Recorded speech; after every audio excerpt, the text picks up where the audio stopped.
Good morning, students. Today, myself Archana Upadhyay going to tell you sixth chapter of Footprints Without Feet, and the name of the chapter is The Making of a Scientist. And this chapter is written by Robert W. Peterson. First of all, I want to tell you something about the author.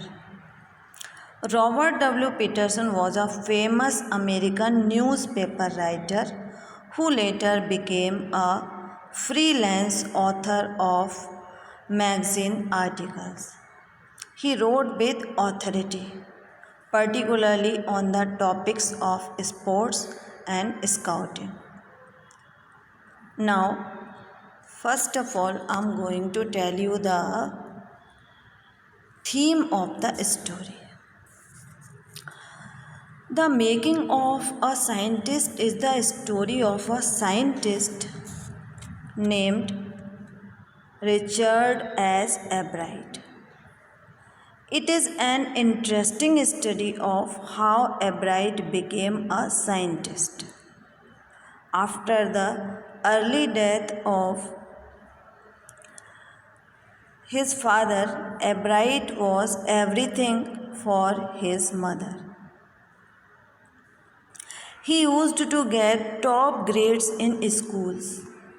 At the very early age, when he was just the second standard, he had already collected 25 species of butterflies found around his hometown. His mother gave him a book named The Travel of Monarch's Tenth. It gave him a thorough knowledge of the monarch butterflies. And Albright began to search and know about butterflies a lot, and later he discovered a thing, and that was how a cell could read the blueprint of DNA. And going through this discovery, he was continuously knowing things one after another, and very soon, very early age of his life, he became a very famous scientist. Now I am going to explain the chapter to you. At the age of 22, former Scout of the Year,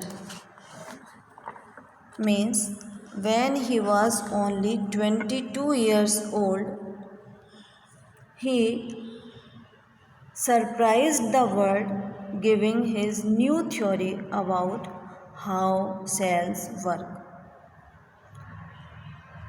Richard H. Albright and his college roommate explained the theory in an article. Okay? He himself, with one of his college roommate, he explained the theory of cells in an article and in the proceeding of the National Academy of Science. And this was the very popular and very famous Academy of Science, and it was the first time this important scientific journal had published the work of college students.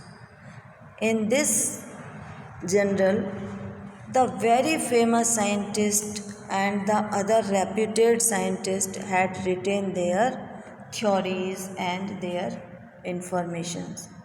But Richard Albright was the first student whose work was published, whose theory was published in this important scientific journal.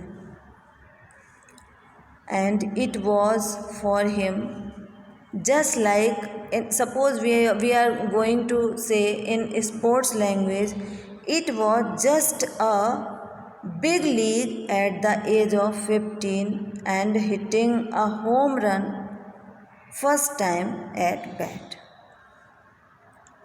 And for Richard Albright, it was the latest in a long string of achievements in science and other fields. He was interested in not only science but he was having perfection in other fields also. So, for him, it was just a bit of his successful life. It was just a piece of his success. After that, he was getting more and more success. He was becoming more and more famous and popular. But as child, he was just a simple child as just like other children. He grew up north of Reading, Pennsylvania, and there was not much he could do. Okay, near his house, in the town he was living in, there was nothing too much he could do. It was just a small town, and he was a lone child also. Okay, he was not having any brothers or sisters, so he was alone. There was no playmate also. Once he was saying, I certainly couldn't play football or baseball with a team of one, but there was one thing he could do, and that was collecting things. Means he was collecting different kind of things. Thank you. In my next video I'll continue the chapter.